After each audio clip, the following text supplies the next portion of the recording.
بات کریں تو پھر شہباز شریف صاحب کا کیا ذائچہ کہتا ہے؟ کیا وہ لمبا کرسی پہ بیٹھیں گے یا ان کا ذائچہ کیا ہے وہ تو بتائیے. دیکھیں اس میں سے ہم لوگ کسی بھی شخص کے جب ٹینیور کو دیکھتے ہیں، چاہے وہ وزیر اعظم ہو، سی ایم ہو، پریزیڈنٹ ہو، پرائم منسٹر ہو، ٹینیور ہوتا ہے جب آپ اوتھ لیتے ہیں. اوتھ کا ٹائم بہت امپورٹنٹ ہوتا ہے. ٹھیک ہے. کسی بھی شخص کا جب وہ ایک کانٹریکٹ کر رہا ہے، سائن کر رہا ہے، کام کر رہا ہے،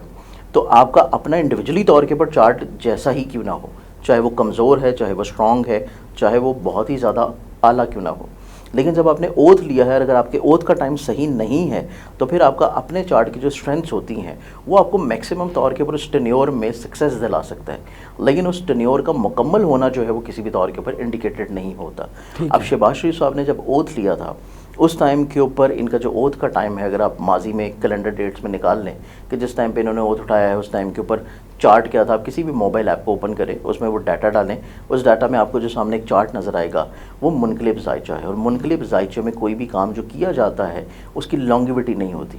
کہ وہ اپنی مدت جو ہے وہ پوری نہیں کر پاتا. تو اسی اعتبار سے ان کا جو دور اقتدار ہے ایز اے پرائم منسٹر وہ کسی بھی طور کے اوپر مکمل ہوتا ہوا نظر نہیں آتا. گورنمنٹ چلے گی لیکن چہرہ جو ہے وہ تبدیل کیا جا سکتا ہے.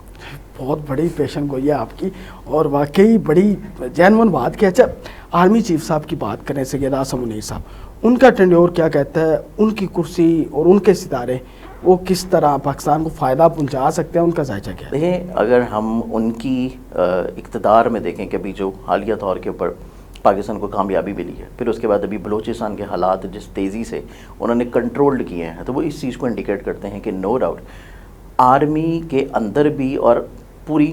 ملک میں بھی اٹ سیلف پولیٹیکلی طور پہ بھی، پھر اس کے بعد ایون جس طرح وہ آپ کو اپنی پریزنس شو کرتے ہوئے نظر آتے ہیں خارجہ پالیسی میں بھی، پھر اس کے بعد اپنی پریزنس آپ کو شو کرتے ہوئے نظر آتے ہیں ہر اس جگہ پہ جہاں پہ پاکستان کی ورتھ بننی ہے، پاکستان کی گروتھ ہونی ہے، پاکستان کا ایک پازیٹیو امیج ڈپیکٹ ہونا ہے، تو وہاں پہ آپ کو وہ پریزنس نظر آتی ہے. تو یہ اس چیز کی انڈیکیشن ہے کہ ان کا اپنا چارٹ اٹ سیلف اسٹرانگ تھا، جس وجہ سے انہوں نے اس اقتدار میں نہ صرف پاکستان کی عزت کو بحال کیا، اور ابھی انڈیویجولی طور کے پر ہم لوگ ان کا چارٹ کو دیکھیں تو وہ اٹ سیلف ابھی بھی اسٹل اتنا اسٹرانگ ہے کہ پاکستان کے مزید ایک اچھے امیج کو پوری دنیا میں ریپرزینٹ کرتے ہوئے نظر آتے ہیں. اور جو عہدہ ان کو حاصل ہو چکا ہے ابھی تک پاکستان کی ہسٹری میں سوائے ایک شخص کے وہ کسی اور کو نہیں ملا. اب یہ سیکنڈ فرد ہیں جن کو یہ عہدہ ملا ہے جو کہ پوری تھرو آؤٹ دا لائف ان کے ساتھ رہے گا. تو یہ ایک بہت بڑا اعزاز ہے، اور یہ اعزاز جو ہے وہ ہر جتنے بھی جنرل گزرے ہیں ماضی میں ان میں سے کسی کو بھی نہیں ملا سوائے ایک کے. تو اس اعتبار سے آبویسلی ان کو یہ عہدہ ملا ہے تو ان کا چارٹ کوئی کمزور چارٹ نہیں ہے.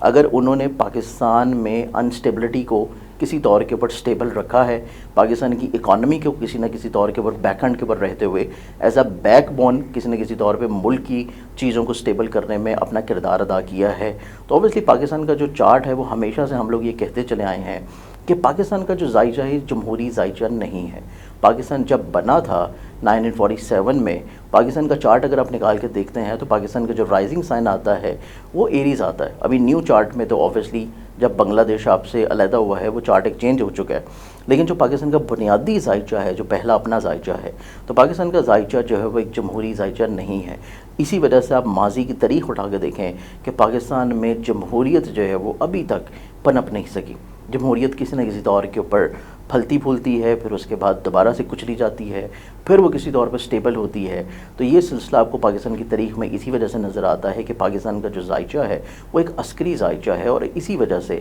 ہمیشہ عسکری قیادت یہاں پہ اپنا کردار بہت پازیٹیولی پلے کرتی ہے اور بڑا اسٹرینتھ فلی پلے کرتی ہے، اور یہ ہمیشہ فیوچر میں بھی آپ کو ایسے ہی نظر آئے گا. کمال کر گئے ہیں. پہلی دفعہ میں کسی ایسے اسٹرولوجر کے پاس بیٹھا ہوں جن سے یہ چیزیں سن کے بڑی حیرانی بھی ہو رہی ہے. اچھا سر، شہباز شریف صاحب کا تو چلو لانگ ٹرم نہیں ہے، کیا نواز شریف صاحب دوبارہ وزیر اعظم بنتے نظر آ رہے ہیں؟ نواز شریف صاحب کا ذائچہ اگر ہم دیکھیں نا، کیونکہ جو بھی چیز مطلب میں بیان کروں گا یا کوئی بھی ایک اسٹرالوجر بیان کرے گا، آبویسلی وہ اپنے پاس سے ہوا میں چیزیں بیان نہیں کرے گا. جو بھی چیز ہوں گی علمی طور پہ ہوتی ہیں، چارٹس کے اوپر بیسز ہوتی ہیں، پلانٹ ریڈنگز کے اوپر ہوتی ہیں، اور اب تو میرے خیال سے اسٹرالوجی کو سمجھنا، پڑھنا، سیکھنا جو ہے وہ کتنا مشکل رہا نہیں ہے. جب سے اے ٹیکنالوجی آ چکی ہے، ایون کہ انڈیویجولی طور کے پر کوئی بھی شخص اپنا چارٹ جو ہے وہ کسی بھی اے آئی ٹول میں انٹر کرے اور وہ اپنے چارٹ کو آسانی سے خود ریڈ کر سکتا ہے. ٹھیک ہے. آبویسلی وہ اس باریکیوں تک نہیں جا سکتا جس باریکی تک کوئی شخص ایک تحقیق کر کے یا تجربے سے پہنچتا ہے. بالکل. اب نواز شریف صاحب کے ذائچے میں دیکھا جائے تو نو ڈاؤٹ نواز شریف صاحب جو ہیں جتنے پاکستان کے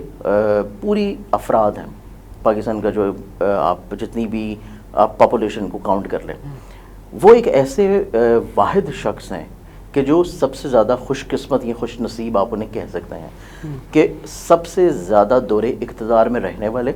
اس کے بعد سب سے زیادہ وزیر اعظم کا عہدہ حاصل کرنے والے. تو اوبیسلی کسی شخص کا چارٹ اتنا اسٹرانگ ہوگا کہ وہ ایک دفعہ نہیں، دو دفعہ نہیں، تیسری دفعہ بھی وزیر اعظم جو ہے وہ ایک طرح کا نامنیٹ ہو جاتا ہے. وہ لہذا چیز ہے کہ کیونکہ پاکستان کا ذائچہ جمہوری نہیں ہے تو اس وجہ سے جمہوریت تو پنپ نہیں سکتی.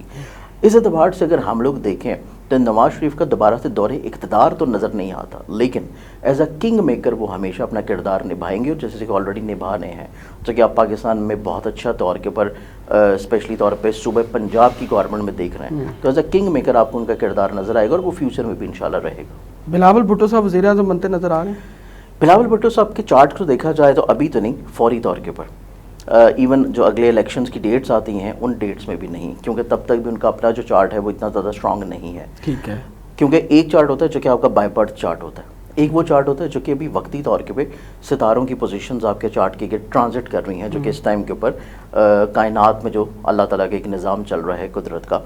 کیونکہ ہم اس کے اوپر قادر نہیں ہیں، وہ اللہ تعالیٰ کی قدرت کے اوپر ہے، اللہ تعالیٰ کے نظام کے مطابق چیزیں چلنی ہیں. ان کے ذائچے میں جا کے جو اچھی ایک اسٹرینتھ پوزیشن آتی ہے نا، کہ جس میں کسی بھی شخص کے ذائچے میں وہ طاقت یا اسٹرینتھ ہو کہ وہ پورے ملک کو لیڈ کر سکے،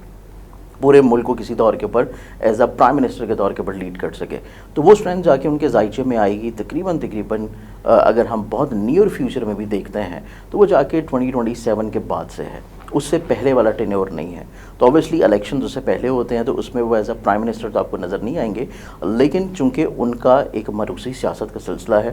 اور پورا سندھ جو ہے ان کی جگیر میں آتا ہے، تو ظاہری بات ہے کہ جو جگیری سیاست ہوتی ہے، مروسی سیاست ہوتی ہے، پاکستان میں اس کا بیج چونکہ ابھی ختم نہیں ہوا تو وہ پودا تو سایہ دیتا رہے گا.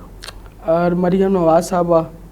وہ پرائم منسٹر، مریم نواز صاحبہ کا اگر ہم لوگ چارٹ دیکھیں ابھی کرنٹلی طور کے پر، جیسے کہ ابھی ہم بات کر رہے تھے شہباز شریف کے چارٹ کے اوپر، اوبیسلی ان کا اپنا چارٹ تو اتنا کمزور نہیں ہے، لیکن اوتھ کا ٹائم ان کا ویک ہے. اسی طرح مریم صاحبہ کا چارٹ کو دیکھا جائے تو ان کا بھی اوتھ کا ٹائم بہت اچھا نہیں ہے. انہوں نے بھی جب اوتھ اٹھایا تھا اس ٹائم کو اگر ہم نکال کے دیکھتے ہیں تو وہ بھی جب چارٹ اسینڈنٹ آسمان کے اوپر طلوع تھا برج، وہ بھی ایک منقلب ذائچہ تھا، یعنی کہ ایکٹیو پلانٹ جو ہے وہ رائزنگ سائن پہ تھا. اور جب بھی کوئی ایکٹیو پلانٹ رائزنگ سائن میں ہوتا ہے آپ کو چیزیں بڑی تیزی سے ہوتی ہوئی نظر آتی ہیں، چیزیں بڑی تیزی سے بدلتی ہوئی نظر آتی ہیں، چیزوں میں بہت زیادہ آپ کو